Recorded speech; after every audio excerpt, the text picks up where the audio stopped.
Obrigado, Maria Elisa. E agora temos a honra de chamar ao palco do Arq.Futuro o arquiteto Rafael Viñoly. Nascido no Uruguai, Viñoly é mestre em arquitetura pela Universidade de Buenos Aires, além de ter sido professor convidado em Harvard. Entre seus projetos, destaca-se o Tokyo International Forum e o aeroporto de Montevideo.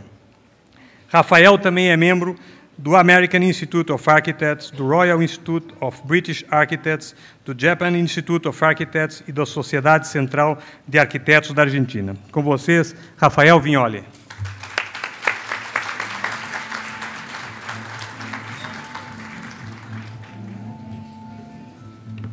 Tem um passador aqui. Passador e água. Okay.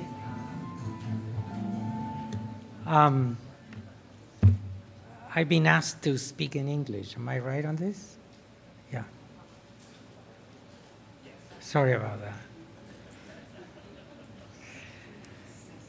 that. Let me first thank Arq.Futuro for this kind invitation. I'm delighted to be back in Brazil, even for a couple of days, but the country fills a very important place in my heart. I lived here in the 50s, and I recalled and treasure those experiences, as I'm sure most of you do, about transformational moments in your adolescent life. I mean, it was literally something that changed my perception about freedom and improvisation and national identity, even though I wasn't quite capable at that time to realize any of this. Listening to Maria Elisa previously, I was reminded of something that that I am reading now, which is completely unrelated to any of this, luckily, which is a spectacular biography of Goya. And there is a chapter in this book that talks about the caprichos, which you all know what they say. These are these unbelievable etchings that he created almost without a client, only without the promise that a friend of his was going to publish them.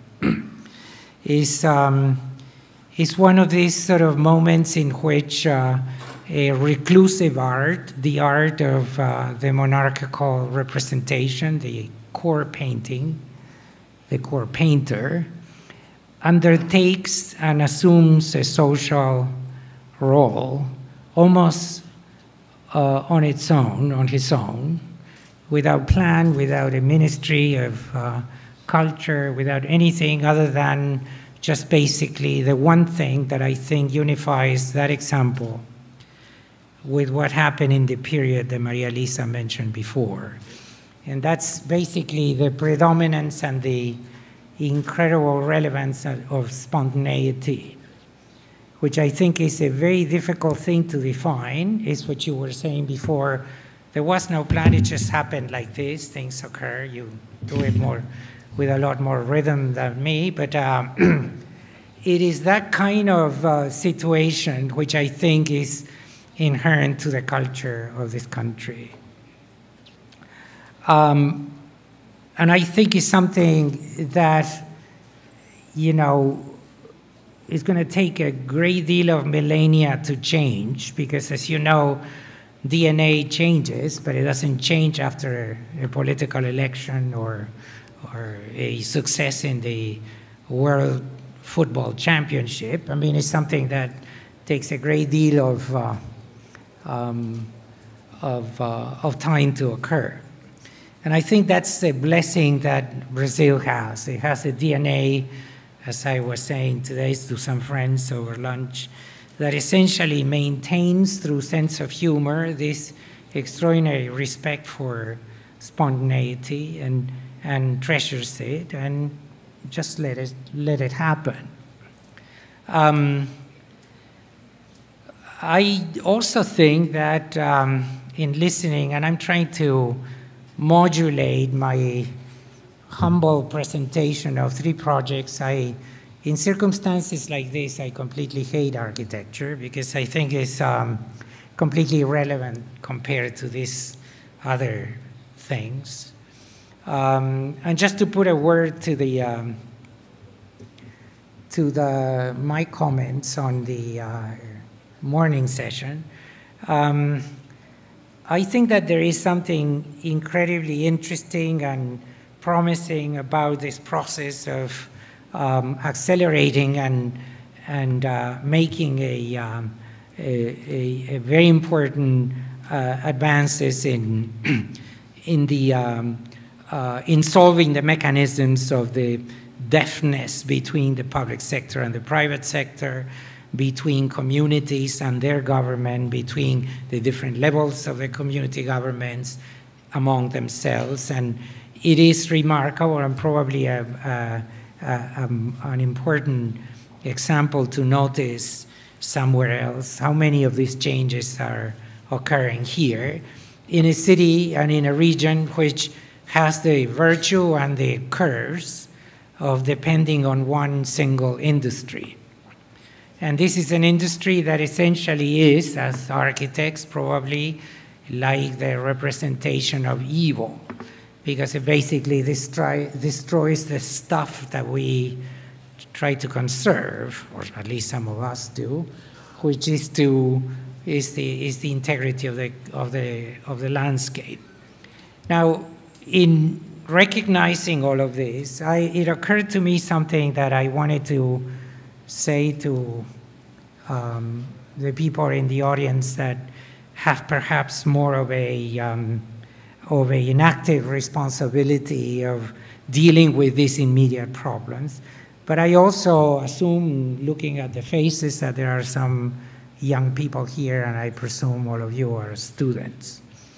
And I think that apart from looking forward to a more intimate conversation with you, the students, I think that what the crisis is not any different than the crisis that we all are witnessing following the ups and downs of the International Conference of Climate Change that my friend Andre participates in. It's all incremental changes on a subject matter that is probably going to change the nature of the economic model of the globe if it is to be successful.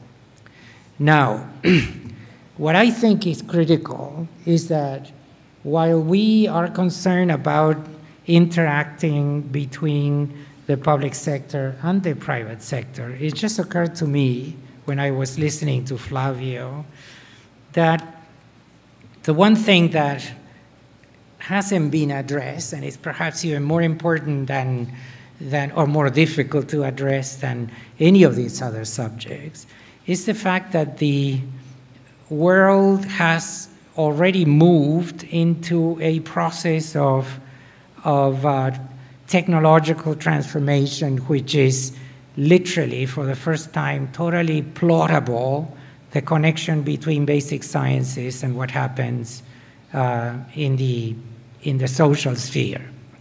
As Mitt Romney, who I hope doesn't win today, mentioned before, everything has been invented by the individual effort. And I have a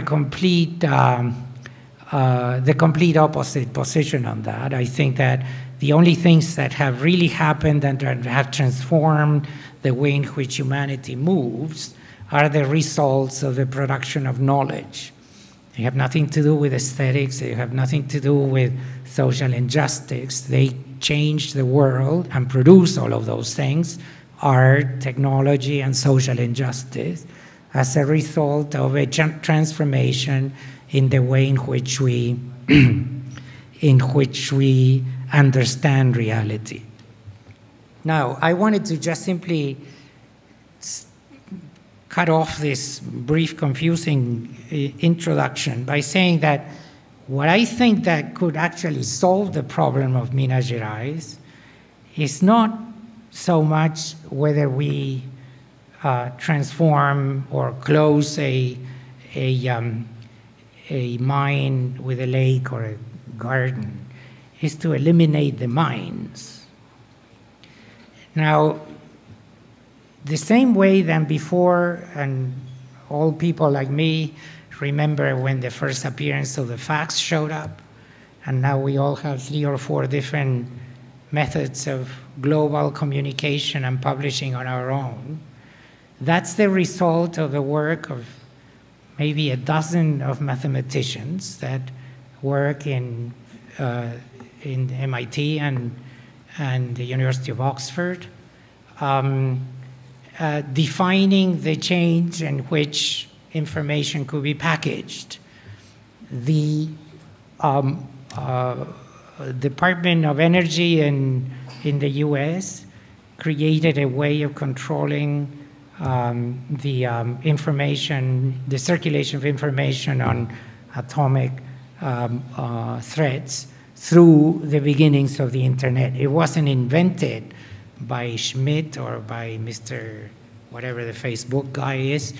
They took advantage of it, but this thing existed before, and the result is this unbelievable process, which is completely unstoppable, that has changed the political relationships between nations and peoples and activities and the modes of protest the same way that they will change the mode of agreement. I think that today there is the beginnings of that process, and the reason why I'm mentioning is because I work with them in a couple of projects. What is happening in nanotechnology today, which is inapplicable and it is expensive and a fraction of what most museums cost today, could actually fund 100% of that work for the years to come. The absolute transformation in the paradigm that essentially has determined the way in which society works is by changing the idea of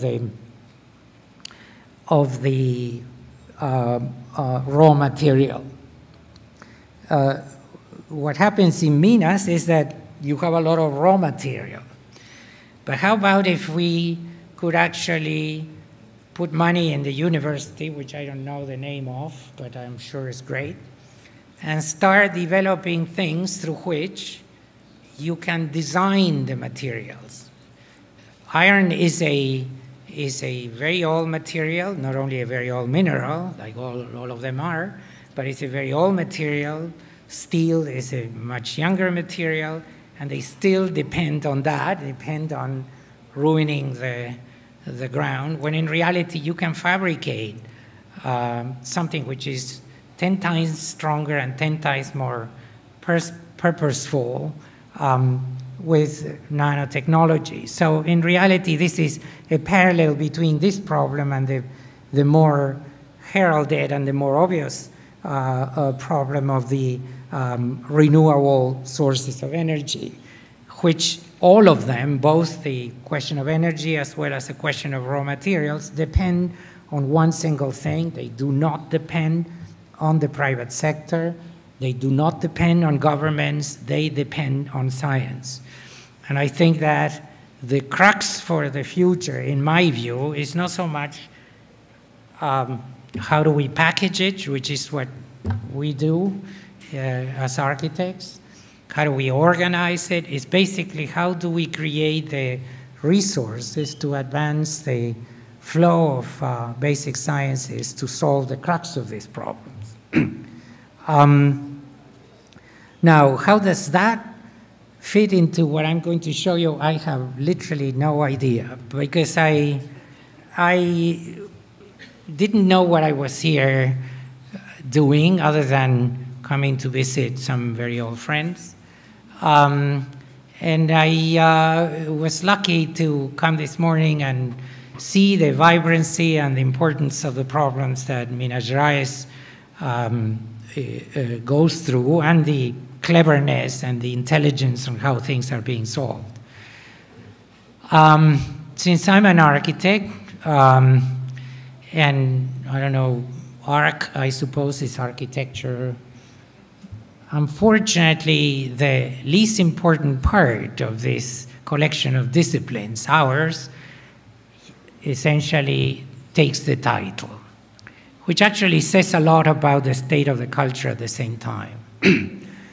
Because in reality, if instead of architecture or the architecture of the future or architecture future was science future, we could fit into that. It's just that nobody in science could fit into architecture, because architecture is the least scientific thing in the world. And therefore is subject to some of the things that Maria Elisa was mentioning before, the sort of importance or prevalence of intuition and spontaneity. Now, how do these situations grow? They usually grow out of a social and cultural environment in which one is educated and works and practices. And the other aspect of how these things grow is, your capacity to design out of training. I understand training, and I sort of understand the moment in which we are architecturally today. And the moment in which we are is pretty much a moment in which the ideology behind the manipulation of forms is solely based on a complete reliance on the intuitive component. I personally work, and I'm absolutely a supporter and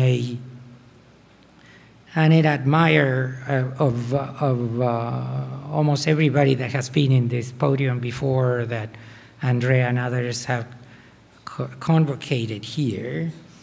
But I tend to think that the consumption of that effect of pleasure is something that architecture is essentially doomed to suffer. And why? Is because it is in fashion, and so you cannot change your clothes every summer or every winter. You have to suffer your clothes during summer, winter, and spring for many years to come. And that's an absolute economic reality. It's a function of the fact that these things get produced an average of 10 to 15 years, that they cost a very significant component of the GNP of any country, and that is a collective effort. So that somehow could make the claim of the reliance on the intuition as the sole guide of the production of a building a little bit more dubious, at least in my way of seeing it. So where do you apply that, and how do you apply it is what I sort of have after 42 years of doing this, and looking backwards and to the extent that I can look forward.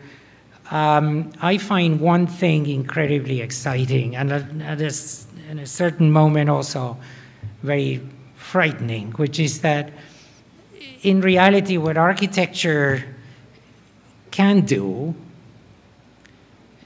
that, for instance, basic sciences cannot do, is to convince people that the idea of a need is flexible. In other words, I don't believe that buildings that contain programs, requirements that are then designed really do contribute to this social component of which to me is critical, which is how do you change what the client is telling you to do into something the client has never thought of doing. And that's something that for me is fascinating. I'm going to show you, because this was supposed to be 40 minutes, I'm going to show you 3 small projects in which I've tried to do that. And I also want to make clear that, no, I don't want to make anything clear. They're clear by themselves. I mean, and there are 3 sort of kind of quote-unquote prestigious programs. One is a very important museum in the US, it's the Cleveland Museum of Art. The second one is a very hype and interesting place in Colchester, the oldest registered city in the UK, which is the cutest place you've ever seen in your life. I mean, completely super controlled. The people dress like in Victoria times, and it's just a joke. And thirdly, a theater, a cultural center in a city in Leicester, which is also a very important city in the history of textile design and textile production in the UK during Victoria times, and that has changed without noticing because it has had the largest immigration of South African tribes in the UK. I mean, it's one of these situations in which the minority is already the majority. How does this work? Now we're stuck. Which one? Okay, which is this one, right? No, that goes back. Okay. Cleveland is the place where all the important last names in America, the so-called Barron Society, grew up. Rockefeller, Mellon, absolutely everybody that has a bank was born here. And everybody that has an oil industry or a very large industrial complex, all of them come from here.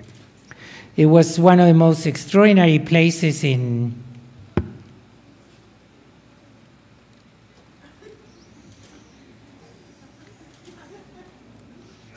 you probably don't remember, but this used to be slides that tells you something about science. Yeah, I just, okay, that's great. This place is, sorry? It's working? I think so. If not, I'll draw it all. Sorry. Okay, so quickly, the most posh place in the United States. A suburb of Cleveland was Pittsburgh. In Pittsburgh, they had the polluting industry. They creamed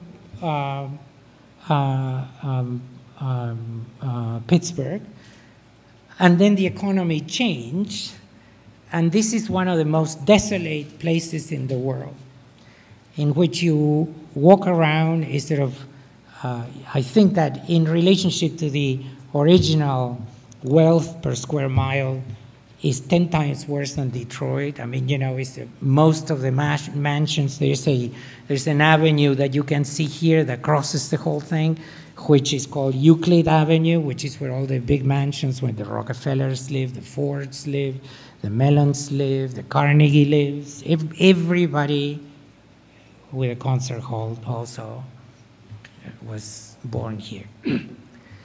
At the end of this strip, and the city is practically unlivable today, there is a place which up until 5 years ago, it was one of these treasures that you can never imagine that exists, which is an enormous park that Rockefeller commissioned to Olmsted, which is, in my view, even better than Central Park. It's completely overtaken by minorities and crime and so on.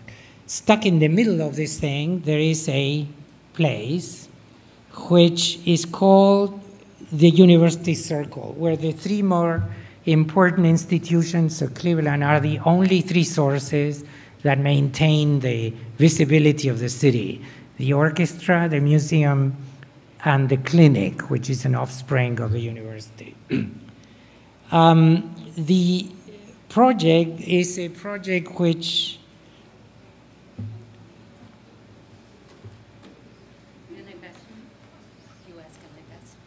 no, I just press, but just tell me where should I point out? Where, here? This machine, there, okay, good. So this is a, this is the original building, which is a neoclassical building, which, like most neoclassical buildings in that period, which is the turn of the century from 86 to 1916, it was really extraordinarily well adapted. It's a building that it wasn't brought from any place in Greece or Europe or anything. It was built with St. Louis marble, and it is one of the best museums as spaces go that I have ever seen.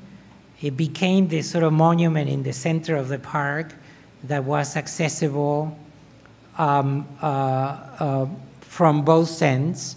That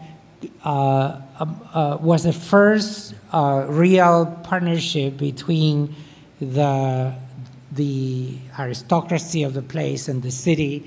Is the only museum in the United States in which the entry is for free, determined by the founders and in the bylaws of the museum. And it got transformed by a kind of successive additions that were all trying to hide behind the yellow spot. What I mean by that is that this is the original building. The first expansion was this, the second was that, then there was a third in this area here until Marcel Breuer showed up and he said, in plain French, screw the past. And he built a new wing that was supposed to be the educational wing with its own entrance, totally a modernistic gesture, completely unrelated to anything else. And a very good building at that, surprisingly for me, because I am the persuasion that I think that every architect that designs good furniture is a bad architect and vice versa. Everybody that designs good furniture has no idea what architecture is, in my book.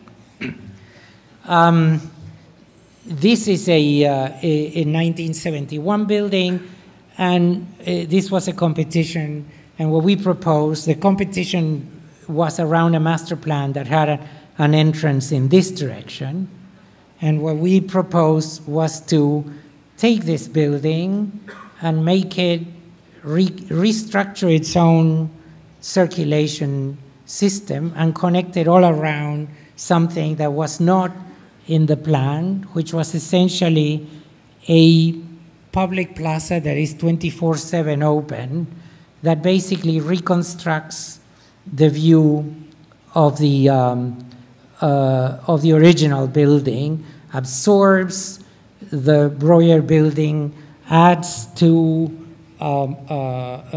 series of galleries, new galleries. It's a very, very large building at the end of it.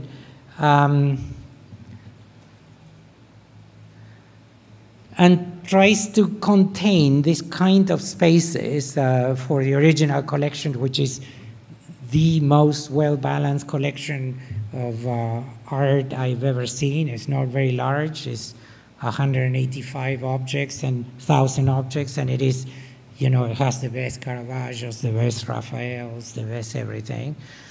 all bought by this gentleman that owned the railroad tracks and so on. And then somehow that we could establish a dialogue between the Breuer and the building by changing the striate of the facade. Breuer had spent a vacation in Orvieto and got completely enamored with Orvieto and brought the fenestration, essentially the veneer of the cathedral, and he just used it, which is this this thing that you see here. See, and this is exactly like Orvieto, same dimension, same material, and everything. And so we started with that and went around until the building became white. And this is nothing other than a very, what I consider to be a very simple and sort of subtle reestablishing of the virtues of the two buildings. One is very modern and very functional, very high spans and so on, and another one is much more cellular and much more articulated. And the whole thing sort of is very subtly connected by these pieces of glass that link the two buildings together. But the important thing in this one was that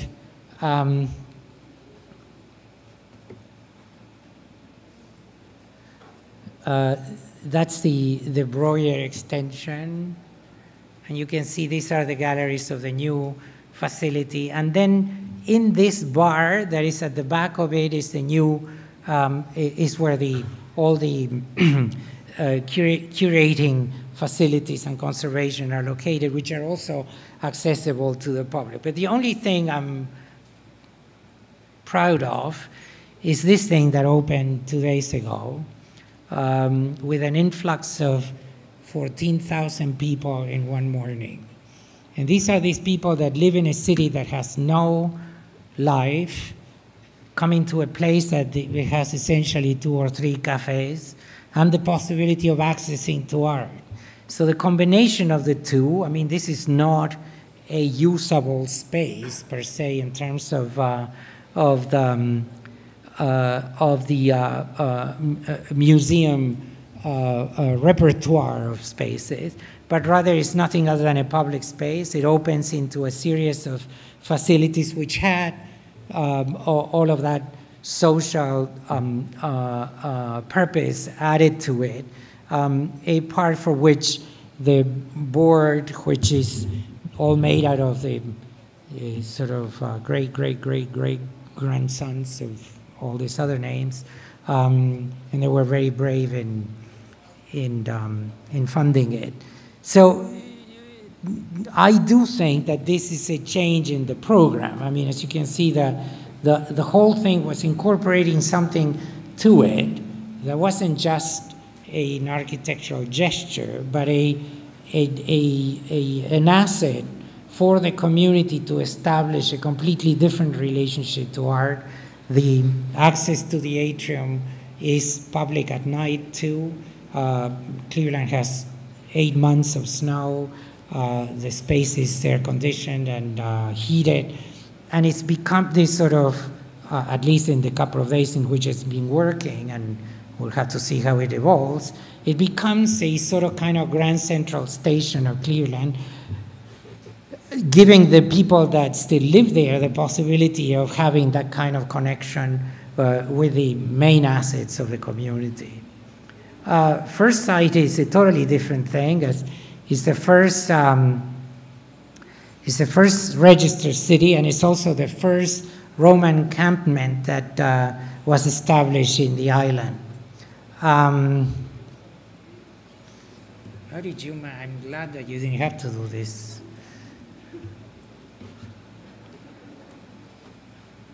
There you go.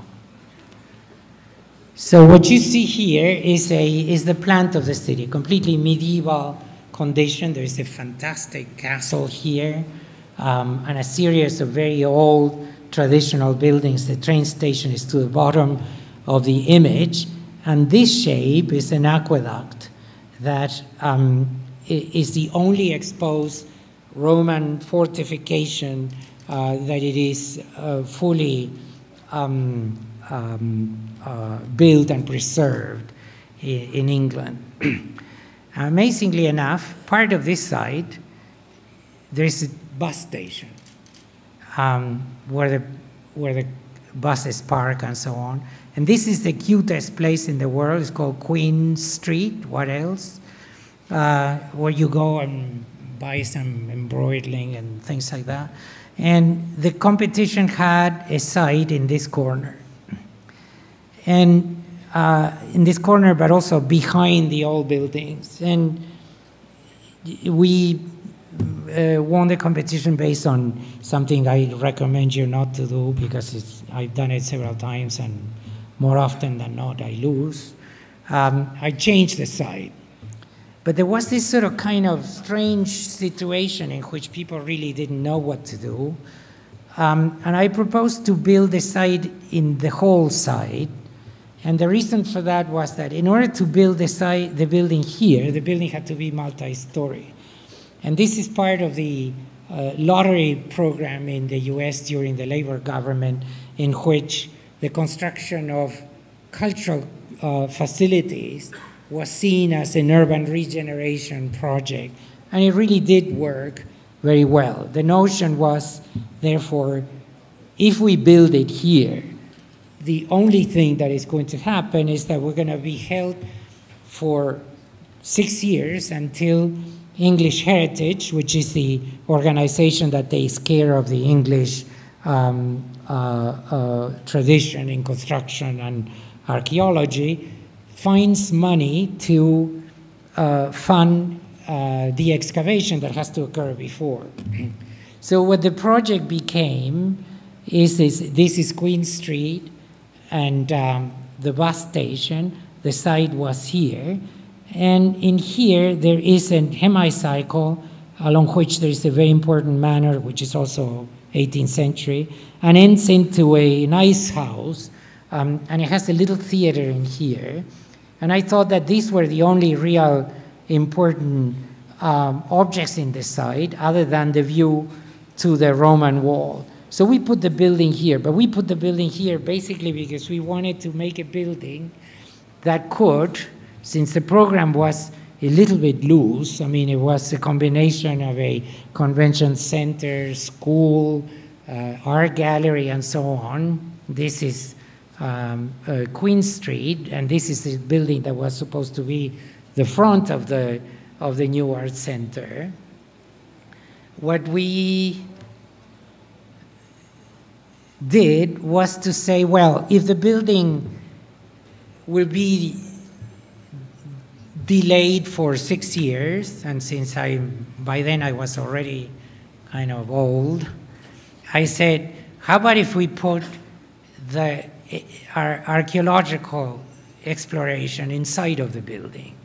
So, and make it part of the museum area. And these are all the blue lines are important ruins in the place. It's absolutely wonderful. This is the wall. And so we transformed this into this site and put in it, the site has a slope like this kind of a banana that basically took the central piece of bosque of trees and make it into the center. But the only real important thing, since these are the register elements, is that the building has no foundations.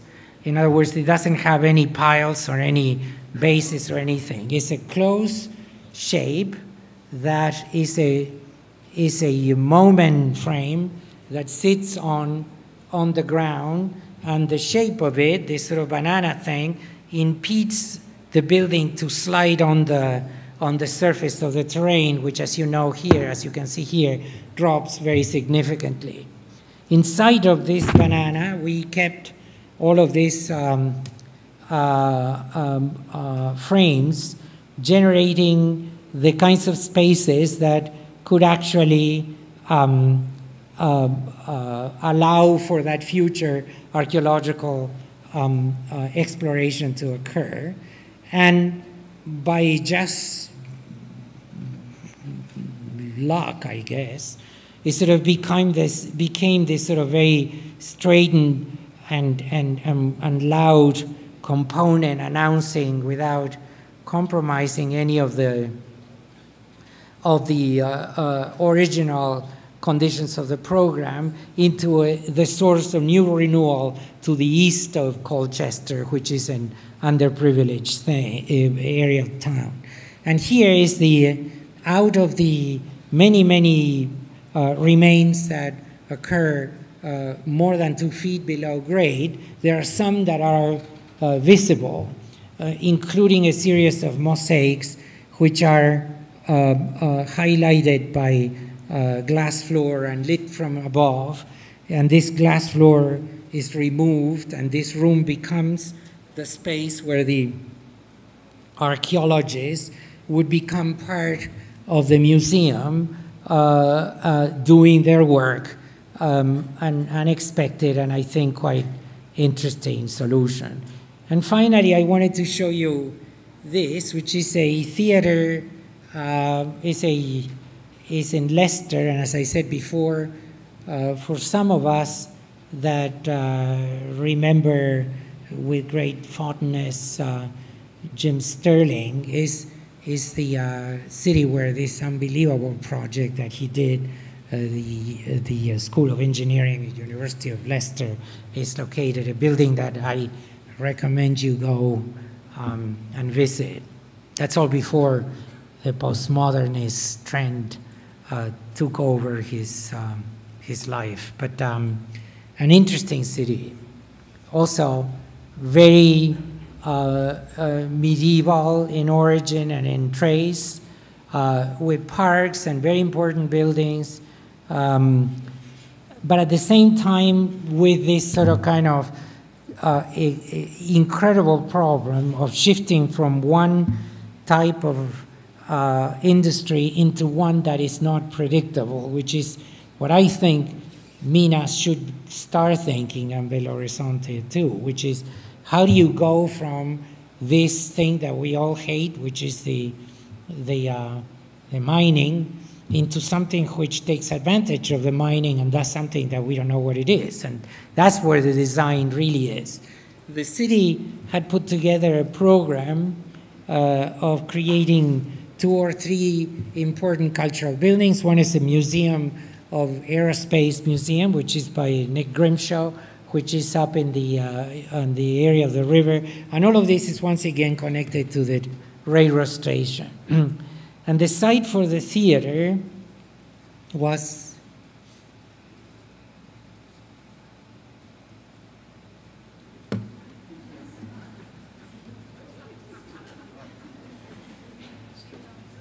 okay. So this is the this needs a little bit of a preparation, but so the most important industry in Leicester for centuries was weaving, was fabric production. And I thought from the beginning that the building had to do something with, or had to be done by curtains somehow. The site is this very awkward shape, and this is a 13th century wonderful church where the chorus and the orchestra rehearse. And the idea is that the Avenue of the Arts, was so called, would emerge from the train station, which is at the bottom, and round up in this direction. Now, in discussing this thing with the Haymarket Theatre, and there are like 10 in London and several in the northern cities of the UK, is a very, very good company that had an enormous reputation that, in a funny way, was sort of also dying because, you know, they didn't have enough of an audience. People have newer theaters nearby that go to different places and so on. But at the same time, there was this incredible invasion of African population, an Indian population, people from Burma, from the southern part of the peninsula, and they're all living there, and they are, as I say, a completely different kind of breed. The Haymarket had created for them something called a festival, which is something that is inherent to these cultures, in which once a year the whole community goes to a place, that could be a theater, it could be anything else, and basically each person brings his or hers instrument or idea about recitation or books or something, and they don't sell it, they just practice all of them together, and it's one of the most extraordinary things that I've seen in my life. You walk into a community room, and there are people that are, some are playing traditional instruments, some people are dancing, some people are weaving. It's sort of like a manifestation of craft elevated to a social connector. And there was a theater director. She is from Burma, and she is a very intelligent lady. And we started talking about this idea that the most interesting thing in a theater is what happens before the show, how you produce it, how you rehearse it, how you fabricate the stage props, how you all do all of these things. And that the city, the traditional model of a theater is this notion of the proscenium, in which, you know, on one side there are all people well dressed up from 8 to 10 o'clock in the evening, and the back is mysterious and secluded and inaccessible, and that I thought that this could actually be transformed. The result is somehow a variation of this idea of the curtains that basically does the following. The road goes like this. This whole facade is glass and it folds into itself. The theater is exposed. All the rehearsal spaces and the stage is visible from outside. So you rehearse in the sidewalk and people walk around, and all of these are essentially all the changing rooms and the stage props and the administration and everything else. And it has become this, this sort of strange challenge to people to use something they never thought they could do, which is that rather than having a performance for 2 hours, they effectively have a performance for 2 months, which is the time that it takes to change a show. And you can see in here one of the most difficult things, and once again, you know, my salutation to the people that afforded this thing. We created a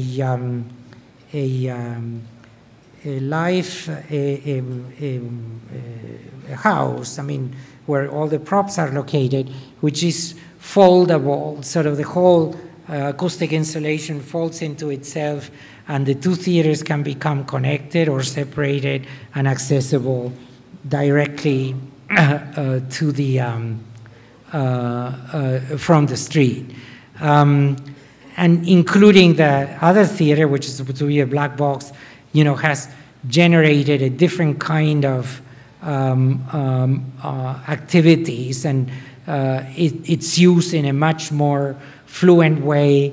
The cafe on this little theater now works serving lunches and breakfast, and the city has penetrated the building just simply by not changing the level and opening that very large pane of glass.